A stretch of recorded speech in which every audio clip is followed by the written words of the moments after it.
కోటేశ్వరరావు గారు, మొత్తానికి అనుకున్నదే జరిగింది. గత కొంతకాలంగా కాంగ్రెస్లో విలీనం చేయాలి చేస్తున్నారన్న ఊహాగానాలు వినిపించినప్పటికీ దాని మీద స్పష్టమైన క్లారిటీ అయితే ఈ మధ్య కాలంలో మనకు వచ్చింది.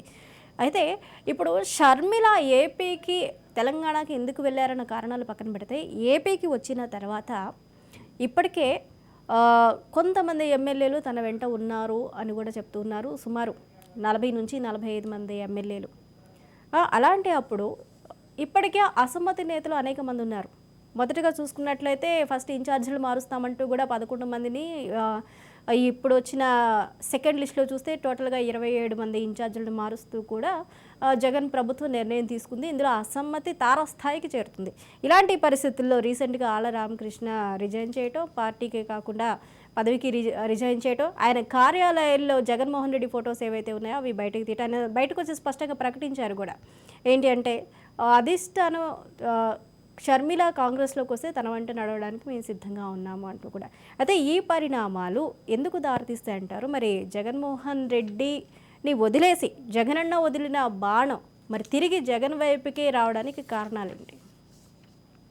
ఇవాళ కాకినాడ పర్యటనలో జగన్మోహన్ రెడ్డి గారు ఒక ఆరోపణ లేకపోతే ఒక విమర్శ చేశారు. ఏమిటంటే కుటుంబాల్లో చిచ్చులు పెడతారు అని చెప్పేసి పరోక్షంగా షర్మిల గురించి ఆయన ఒక కామెంట్ చేశారనేటువంటిది మన అందరికీ తెలిసింది. నిజానికి ఆయన ఇవాళ ఆ కామెంట్ చేయడం దాని అర్థం ఏమిటి అనేటువంటిది మన అందరికీ తెలిసిందే. షర్మిల రావడం అనేటువంటిది జగన్మోహన్ రెడ్డి గారిలో కూడా ఒక చురుకు పుట్టించింది అనేటువంటి దాన్ని బట్టి ఆ విధంగా చెప్పారు. నిజానికి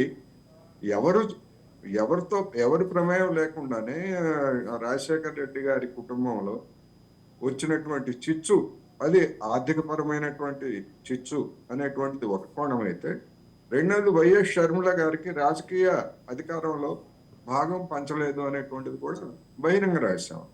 అందుకనే ఆమె సోదరితోటి విడిపోయి సొంతంగా పార్టీ పెట్టుకోవడం, హైదరాబాద్ వచ్చి తెలంగాణలో పార్టీ పెట్టుకోవడం అనేటువంటిది అందరికీ తెలిసింది. అంతేకాదు రాజశేఖర రెడ్డి వర్ధంతి సందర్భంగా లేదా ఇతర కార్యక్రమాల సందర్భంగా కూడా అన్నా చెల్లెళ్ళు తల్లి కలిసి సంతాపం కానీ లేకపోతే ఆ విధమైనటువంటి కార్యక్రమాల్లో పాల్గొన్నటువంటి స్థితి కూడా లేదనేటువంటిది మనం గతంలో చూసాం.